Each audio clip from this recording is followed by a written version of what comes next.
Blink by Malcolm Gladwell. Blink examines the phenomenon of snap judgments, meaning the split-second decisions we make unconsciously. These snap judgments are important decision-making tools, but can also lead to bad choices in all manner of problems. Blink explains how we can best make use of them. Who should read this? Anyone interested in intuition and decision-making?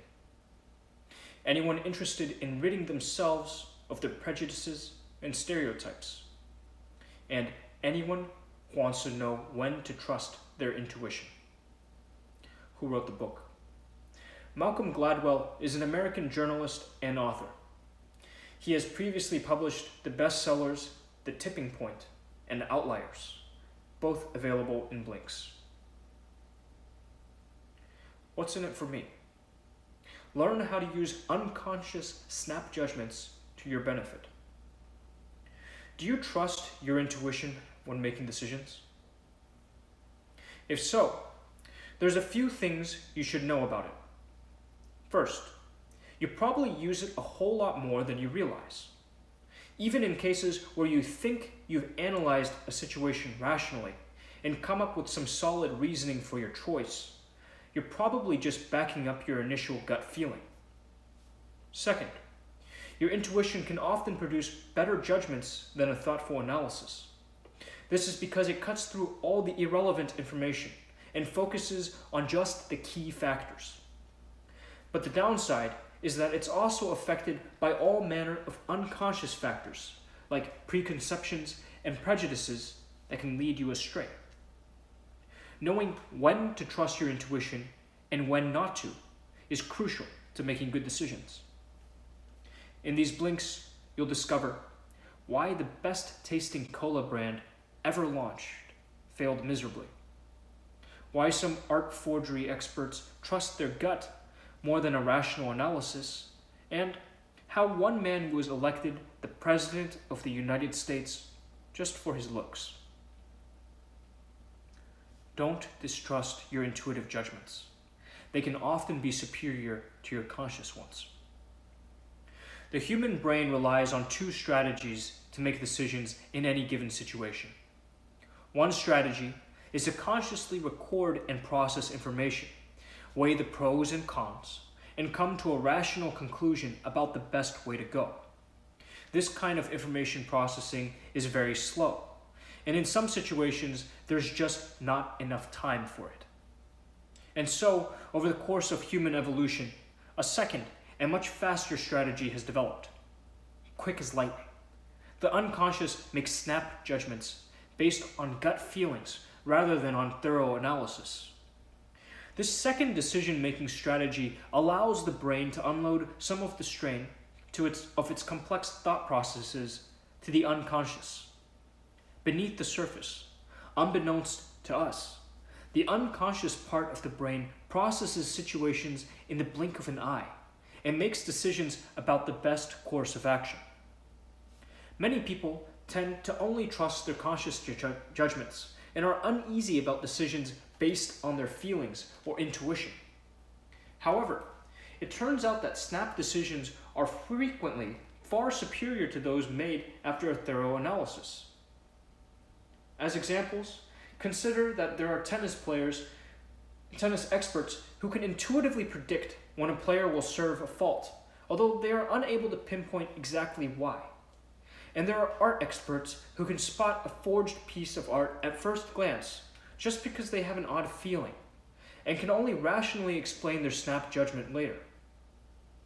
In many situations, there are patterns and regularities that the unconscious recognizes faster than the conscious and logical mind. It's precisely in these moments that we should trust our snap decisions. Do they know why they knew? Not at all, but they knew.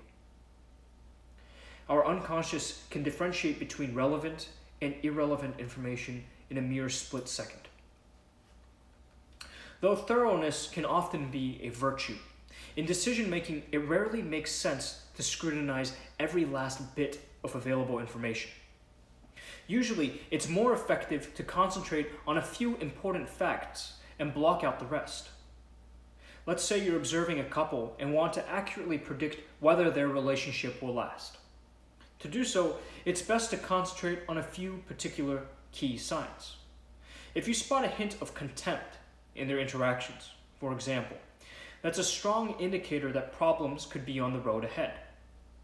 However, if you try to analyze every bit of information, you'll find it difficult to make an accurate prediction because lots of little pieces of irrelevant information hide the few big relevant ones. For example, if you're busy observing the couple's feet, posture, and chit-chat, you might miss the more crucial indicators of their situation, like their contemptuous glances. In many decision-making situations, our unconscious makes precisely this distinction for us. By differentiating between important and unimportant information, it sifts through the parts of our perception most needed to make an accurate judgment. We can make good snap judgments because our unconscious is incredibly good at this filtering process. Just as relationship researchers know which signals, such as signs for contempt, they have to pay attention to in a couple's interactions, our spontaneous decisions are based on a select few pieces of information. There can be as much value in the blink of an eye as in months of rational analysis. We make far more snap judgments than we realize, and often invent rational explanations for them later. We constantly use snap judgments in everyday life. When it comes to love, for example, we know if we feel attracted to a person the instant we meet them.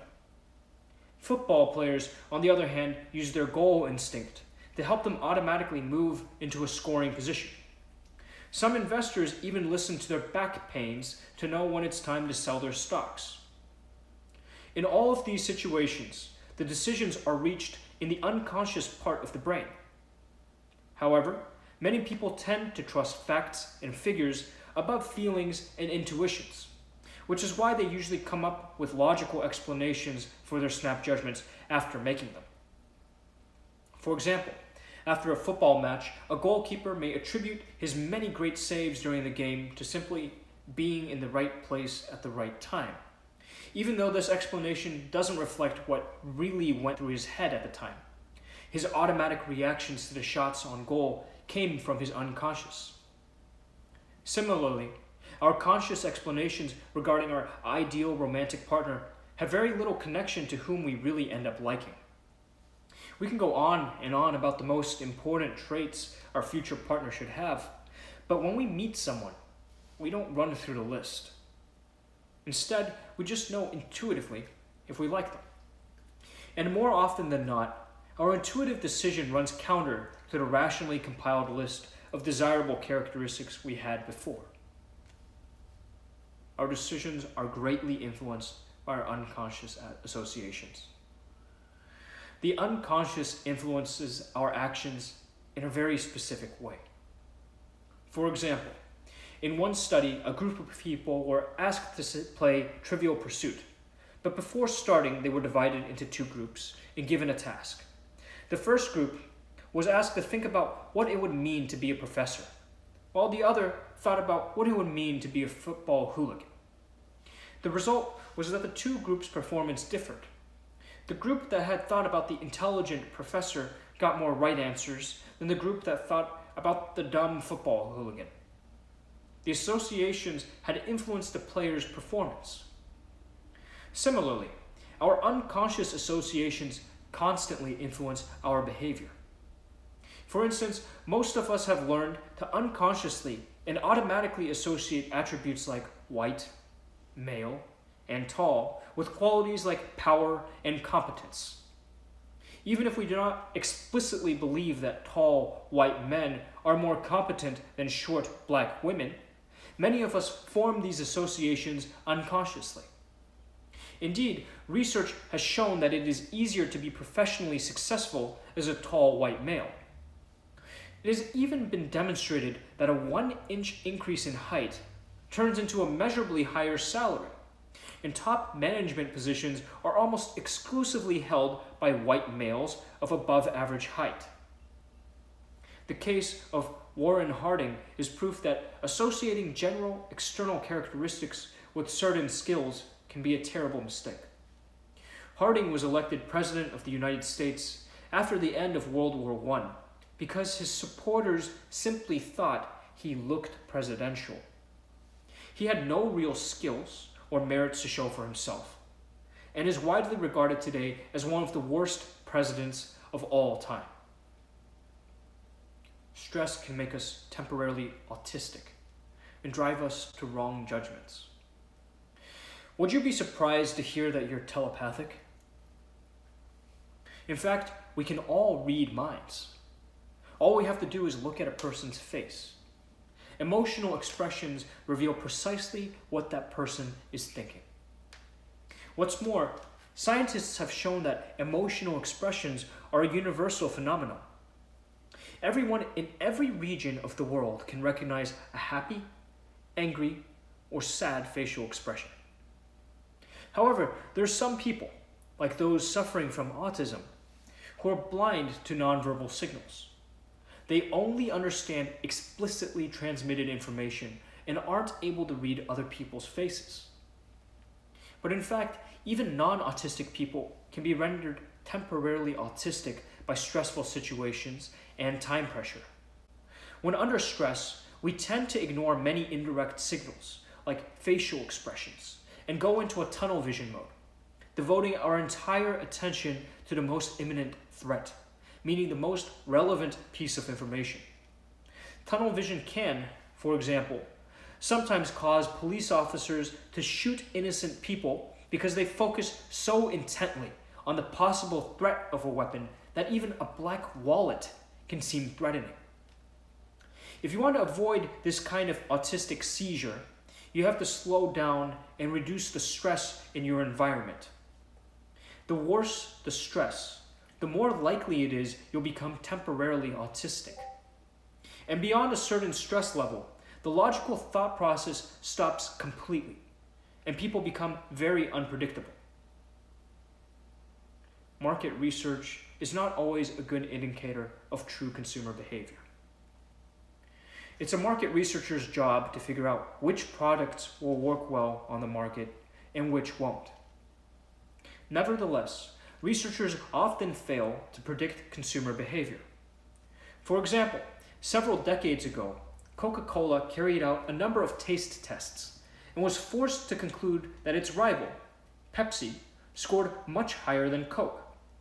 As a response, the company changed its recipe and introduced a new kind of Coke to the market, aptly named New Coke. All taste tests indicated it would be a huge hit. The result? New Coke was one of the biggest product flops of all time and was eventually pulled off the market. How could the taste tests have been so far off? They had simply been conducted under the wrong conditions. The taste testers had to evaluate the product on the basis of a single sip with all recognizable brand elements, like the color of the can, hidden. How often have you had cola like this? Such unrealistic conditions resulted in an appraisal that had nothing to do with customers' later buying behavior. For a truly representative snap judgment, the taste testers needed the right context. They should have been nursing a can at home on their couch. Finally, one more thing to consider in market research is that, in general, consumers tend to rate particularly innovative products negatively in initial tests. The fact is, consumers just have to get used to products that are new and unfamiliar before they start to like them. Testers for 7-Up consistently found consumers would report more lemon flavor in the product if they added 15% more yellow coloring to the package. To rid yourself of your prejudices, go out and experience new things. Would you say people these days still have racial prejudices? Using simple association tests, psychologists have shown that racial prejudices are in fact deeply anchored in people. For example, it has been demonstrably shown that many US citizens find it more difficult to associate positive qualities with the word black than with the word white. Incredibly enough, This unconscious prejudice has even been found among the black populace. Experts relate this phenomenon to the fact that the unconscious learns through observation. For example, today the ruling class of the US is almost totally made up of white people. Therefore, US citizens have developed an unconscious association between white skin and positive attributes like power. The most troubling part about all this is that prejudices actually do influence our everyday behavior. Skin color, gender, and height all shape the way others perceive a person, say, in a job application process. If you don't want to fall prey to such prejudices, you have to look for ways to change these unconscious attitudes. And the only way to do that is by meeting new people and experiencing new things. For example, during another psychological association test, one student was able to temporarily suspend his prejudices against black people by watching track and field events where the US team was almost entirely represented by black athletes. His experience of rooting for his team dulled the impact that the athlete's skin color had on him. If you want to avoid bad snap judgments, ignore all irrelevant information. By now, you've seen how strongly unconscious prejudices and stereotypes can influence your decisions. If you want to avoid this, you have to consciously shield yourself from potentially misguided information. For instance, for many years, the prevailing opinion in the music world was that only men could be professional musicians like violinists or bass players. Women, regardless of how talented they were not considered viable candidates for the job. Simply put, they were the victims of stereotyping and prejudice. In order to overcome this problem, the industry started using screens during auditions to hide the gender of the musicians, so they could be judged solely based on their performance. Thanks to this innovation, today there are many extraordinarily talented female musicians in orchestras all over the world. As this example shows, sometimes negating our unconscious snap judgments can be as simple as deliberately ignoring information that's not relevant. Final summary, the key message of this book. The human brain can make snap judgments in the blink of an eye. In certain situations, these snap judgments are far superior to conscious analysis, whereas sometimes they can lead to bad choices and unfair appraisals of others. Actionable advice. If you're launching a new product, make sure you get feedback under realistic conditions. If your company or employer is launching a new product and you want to do market research on it beforehand, make sure you replicate the same conditions and context as would occur when your customers would really use it. Otherwise, your feedback will be totally unreliable.